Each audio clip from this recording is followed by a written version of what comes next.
ভালোবাসা দিয়ে ধন বিড়ে মন কেড়ে নিতে কতক্ষণ? আজ যে রাজা কাল সে ফকির, বিধি আসে অনুক্ষণ। ঠাকুরের কাছে মাথা কুড়ে, ঠাকুর আমার ছেলে যদি চাকরি পায় বড় করে মন্দির করে আমি প্রতিষ্ঠা করব ঠাকুর। ছেলে চাকরি পেয়ে কিনে আনলো বড় একটা এলসিসিয়ান কুকুর। হরি বল। गाँव का दो के कुत्ता पाले उसकी बजरी भोखा, साले को उत्तम खिलाओ के घर का बाप पाएगा दुखा। বুঝলে না?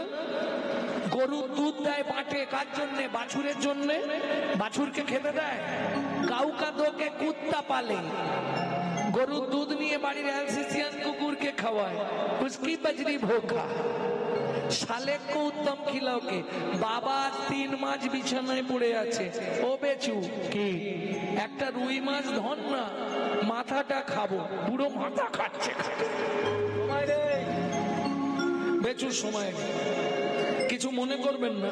ও ঠাকুমা, বুড়ো বয়সে একটু খাবার ইচ্ছা বাড়ে না? হ্যাঁ, শরীর পারমিট করে না কিন্তু খেতে ইচ্ছা করে, করে না বাবা? বয়স যত বাড়বে তত দেখবেন শরীর তো পারমিট করবে না কিন্তু খেতে ইচ্ছা হবে। এটা খাবো, ওটা খাবো, সেটা খাবো।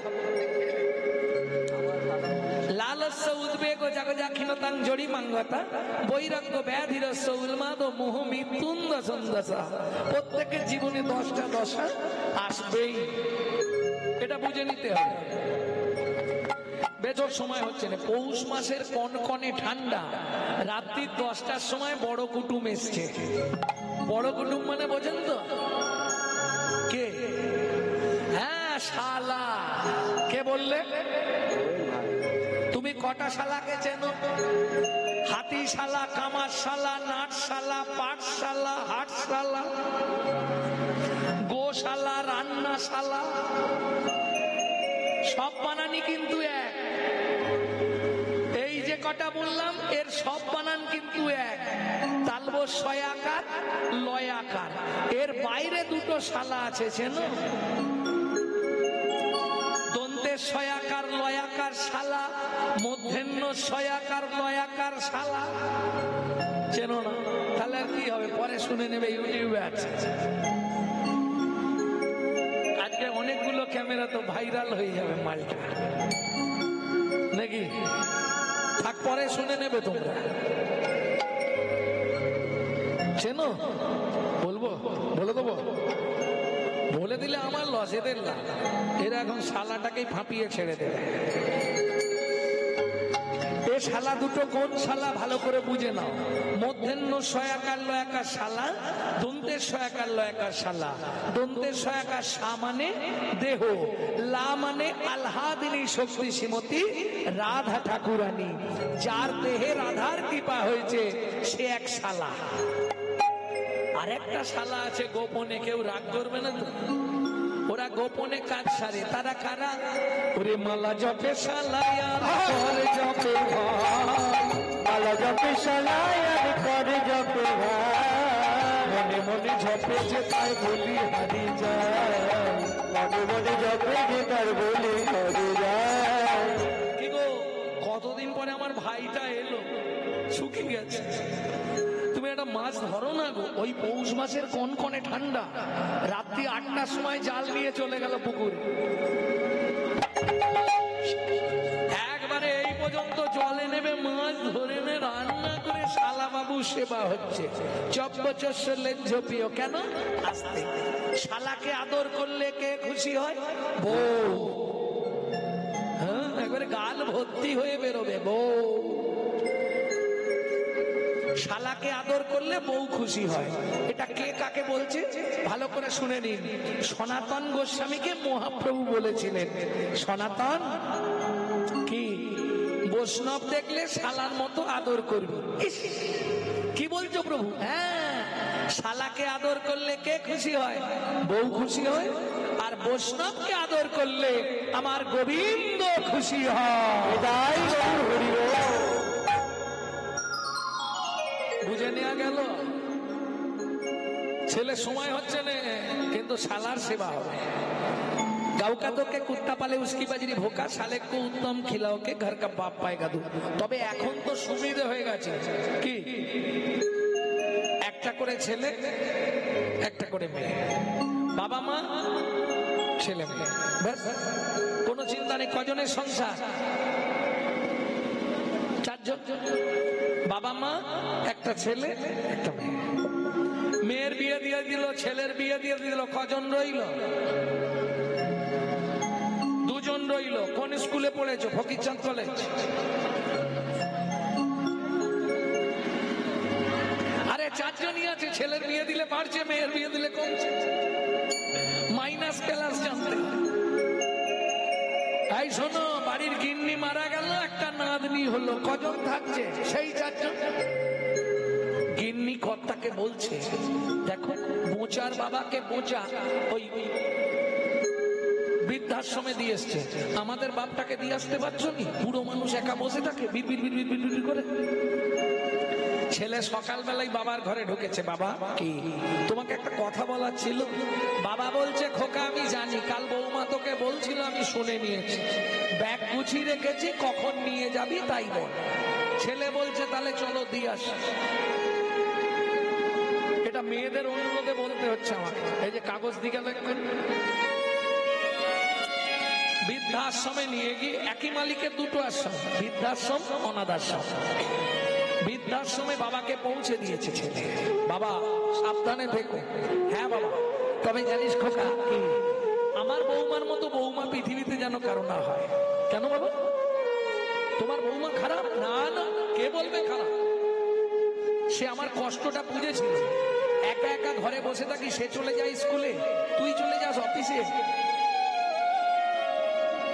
খুব ভালো হলো এখানে অনেকজনকে পাবো কারণ এখানে তো আমার মতো অনেকেই আছে ছেলে ঘাট ধাক্কা দিয়ে বার করে দিয়েছে বৌমা ঘর থেকে তাড়িয়ে দিয়েছে এদের সঙ্গে গল্প করে সময়টা কেটে যাবে ছেলে বাবাকে বৃদ্ধাশ্রমে পৌঁছে দিয়ে ফিরে আসছে হঠাৎ মনে পড়লো হাই যা কি বউ যে বলে দিয়েছিল মালিককে বলে আসতে আমরা যতদিন না বলবো ততদিন যেন বাবাকে না ঘরে পাঠায় এইটা তো বলে আসা হয়নি বলে আসি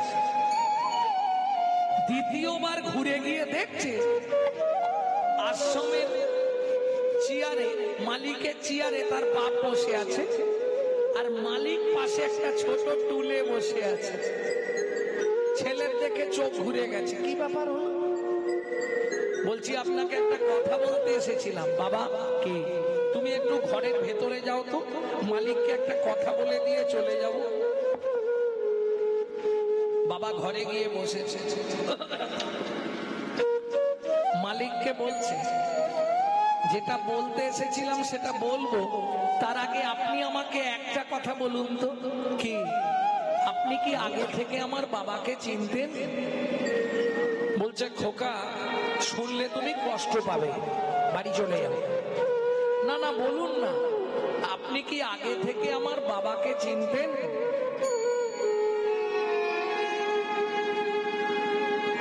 কি হলো আপনি কথা বলছেন না কেন আস্তে বলুন না তাহলে শোনো বাবা ওই যে আমার অনাথ আশ্রম দেখছো এই বৃদ্ধাশ্রম ওই অনাথ আশ্রম আমি একই দিনে প্রতিষ্ঠা করেছিলাম আজ থেকে 27 বছর আগে তোমার মায়ের কোনো সন্তান হয়নি বলে আমার এই অনাথ আশ্রম থেকে তোমার বাবা তোমাকে নিয়ে গেছিল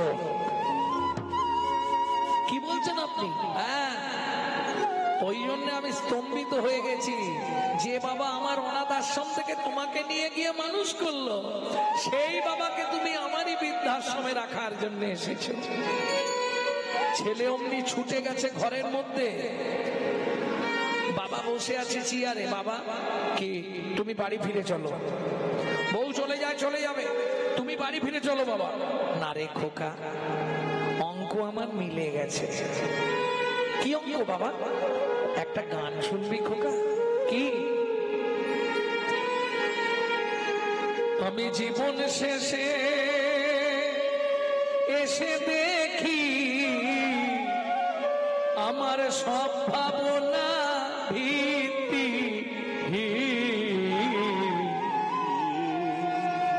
দীনবন্ধু রে ভেবেছিলাম সমান যাবে দীনবন্ধু রে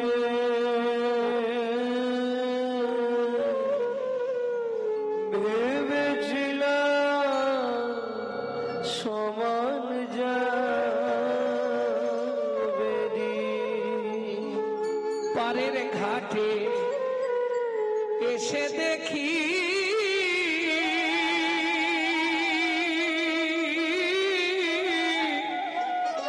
মাঝি নাই ঘাটে পাড়ির যেয়ে দেখি আমার আয়ু রবি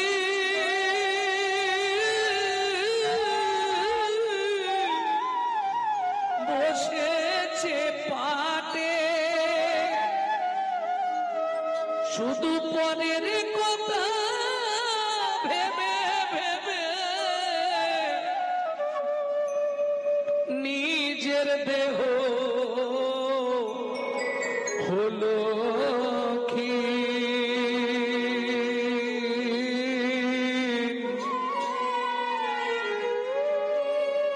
ভেবেছিলাম সমান যাবে দীনবন্ধু রে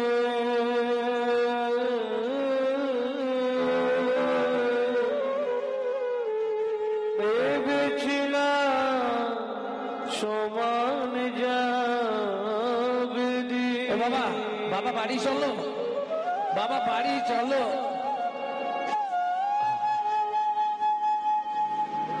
বাবা বাবা কথা বলছো না কেন বাবা ততক্ষণে বাবা শেষ নিঃশ্বাস ত্যাগ করলে রসিক লাল কয় রসিকি লাল কয় ওরে বিজয়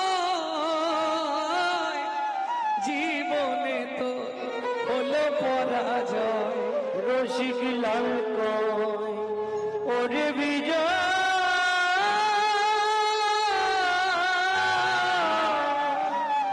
জীবনে তোর কোনো পরাজয় সেদিন চিল্লি না তার চরণ ভয় সন্মুখে তো এলো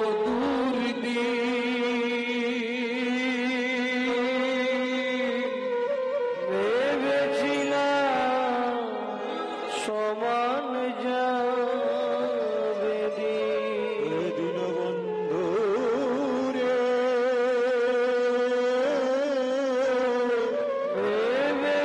ভেবেছিলাম সমান যাবে অতএব কেউ যদি ভেবে থাকে আমার দিন সমান যাবে সে ভুল করবে ওমাইরা তাহলে চলুন ভগবান শ্রীকৃষ্ণ সামান্য একজন ফল বিক্রেতার কাছে হাত পেতে ফল চাইছে কেন শ্রীমদ ভাগবতে রাধা বিনোদ গোস্বামীজি লিখছে কেন জানো শোনো তবে বলি এই কেন হাত পেতেছে পূর্বের প্রতিশ্রুতি প্রতিশ্রুতি করিতে পুরা করিতে পুরা হাত পাতি ফল মাগে ভাবে ও যদু নন্দ ও যোগু নন্দ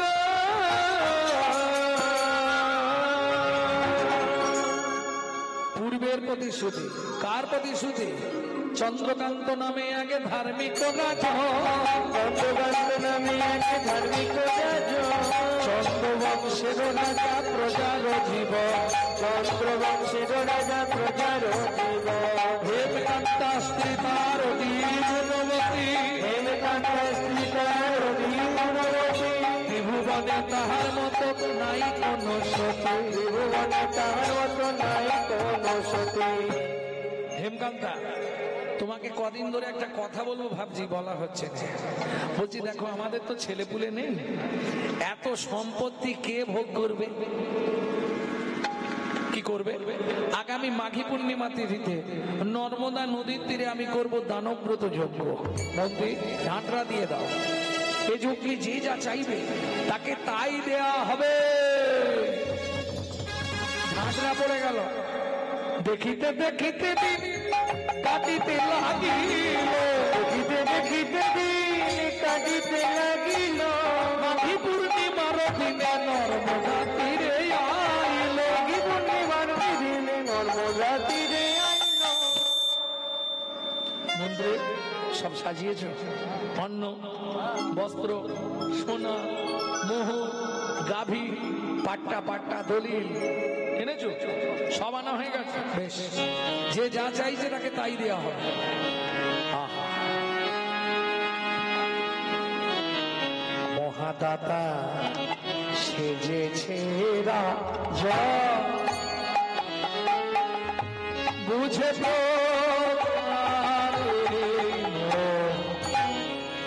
মহাদাতা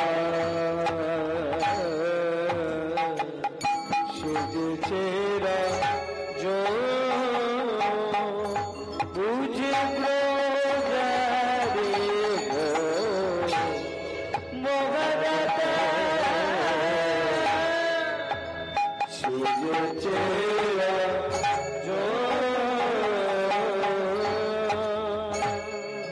রজত খান চলমনি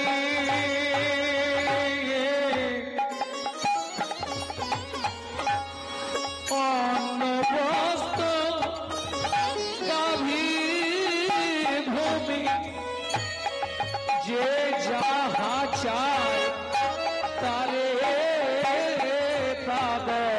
যদি যাহা চায় তারে তা দেয়। সব করিছে মহাদাতা সেজেছে রাজ, তাই গৌর হরি হরি মহাদাতা সেজেছে রাজ, বুঝে প্রজারে গো। মহাদাতা সেজেছে রাজ। বলো তুমি কি নেবে? মন্ত্রী ওকে এক বস্তা মোহর দিয়ে দাও, সারা জীবন ড্রেস পোশাক কিনে পরবে। তুমি কি নেবে? খাওয়ার দিন রাজামশাই। মন্ত্রী ওর 1 বছর খাবারের ব্যবস্থা করে দাও। বেশ, তোমার কি চাই? রাজামশাই সোনা দেবেন, সোনা। মন্ত্রী ওকে 1 বস্তা সোনা দিয়ে দাও। তুমি কি নেবে? বাহ, ঠিক আছে মন্ত্রী, ওকে একটা 3 তলা বাড়ি করে দাও, পাথর বসিয়ে এসি লাগিয়ে। এই যে ও দাদু, হ্যাঁ বল। আপনি কি নেবেন? আমাকে ওই 10 বিঘা জমি দিন আর 2টো হালের গরু। আহারে, হ্যাঁ বুড়ো বয়সে হাল করে খাবে? হ্যাঁ, মন খুব খারাপ। হ্যাঁ, মন খুব খারাপ। মন্ত্রী এত চালাক, একটা বাঁশের শুলো দিয়েছে, দিয়ে বলছে এই যে জমি দেখে নাও কতটা নেবে, যতটা তোমার দরকার তুমি নিয়ে নাও। এ মনে মনে ভাবছে যতটা বলেছে তাহলে আমি আমার মন মতোই নিই, লোভে পাপ আর পাপে মৃত্যু। মন্ত্রী তো যাচ্ছে ঘোড়ায় করে আর ও তো যাচ্ছে পায়ে হেঁটে, ছুটতে ছুটতে। 5 বিঘে, 10 বিঘে, 15 বিঘে, 20 বিঘে, 25 বিঘে, 30 বিঘে, 35 বিঘের মাথায় গিয়ে পাটি মুখ থুবড়ে পড়েছে। মন্ত্রী ঘোড়ার পিঠ থেকে নেমেছে, ও দাদা ওঠো, ও ভাই আরে ওঠো, জায়গা নেবে যে, আর জায়গা নেবে না। হরি বল, ও আর এপারে নেই, ওপারে চলে গেছে। মন্ত্রী ফিরে এলো, মহারাজ। রাজা জিজ্ঞেস করলো জায়গা নিয়েছে? বলে মহারাজ ইচ্ছা ছিল 35 বিঘে, পেলো মাত্র 3.5 হাত। বুঝে নিয়েছো? পরের জায়গা পরের জমি ঘর বানাইয়া আমি রই, আমি তো এই জমির মালিক। আমি তো এই জমির মালিক নই, আমি তো এই জমির মালিক পরের যেদিন হবে এলে দিলে নতুন ঘর,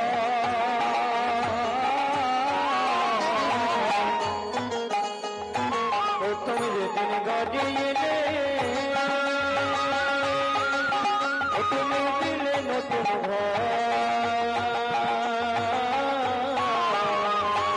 ঘরের কথা ভাবতে ভাবতে ঘরের কথা ভাবতে ভাবতে তোমায় করলাম পর।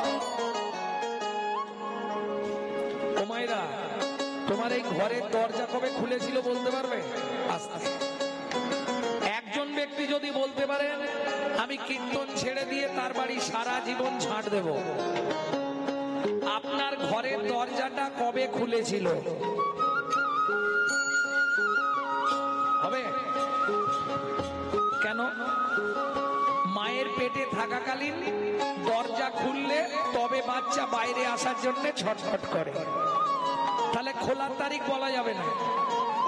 আচ্ছা, বন্ধের তারিখটা তো বলা যাবে, কত তারিখে দরজা বন্ধ হবে? কেন?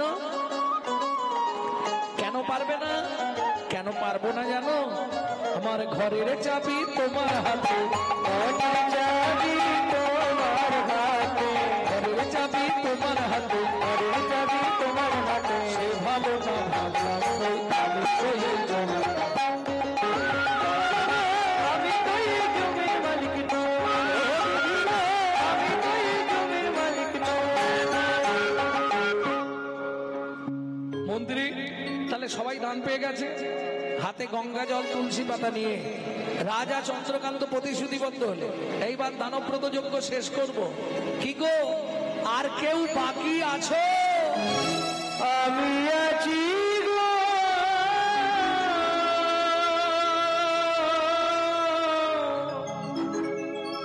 আমি আছি গো,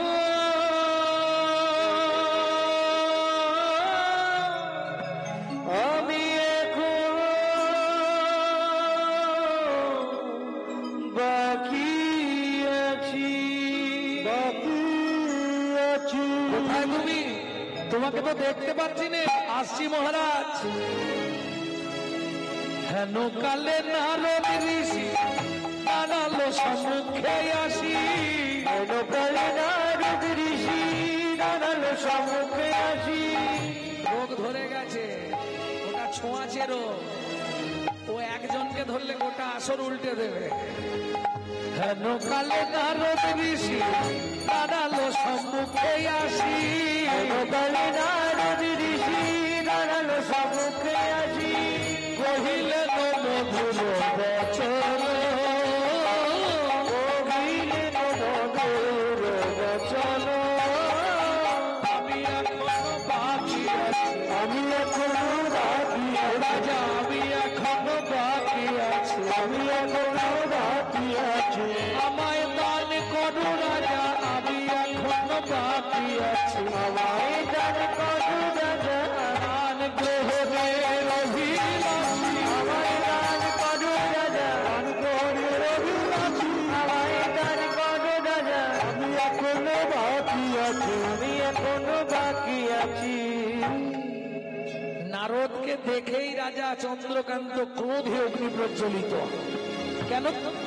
দূর হয়ে যা শত্রু হতে পেশনির কুমার, পেশনির কুমার, রাজা চন্দ্রকান্তে দান মাগো কি সাধ্য তোমার, কি সাধ্য তোমার।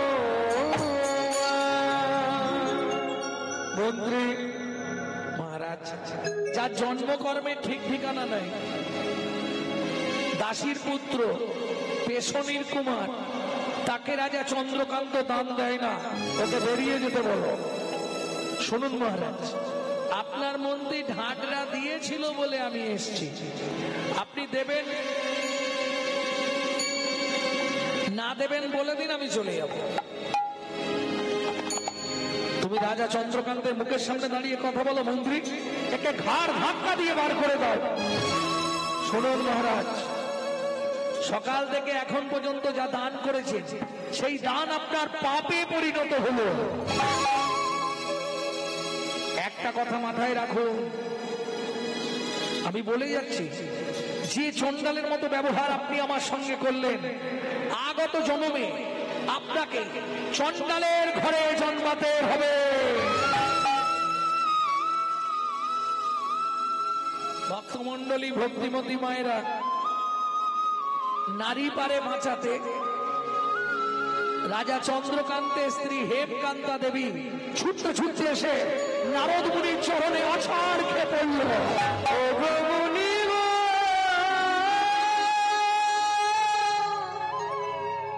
এ কি অভিশাপ তুমি দিলে,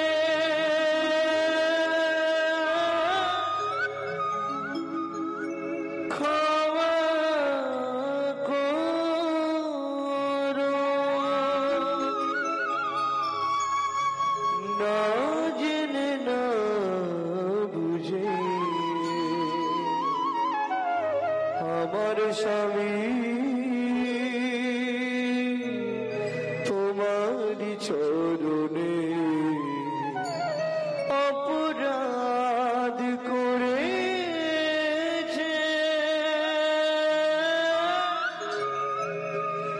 ক্ষমা করো, তুমি তো কৃপাময়। ওঠো মা, চরণ ছেড়ে ওঠো। ভাগিরে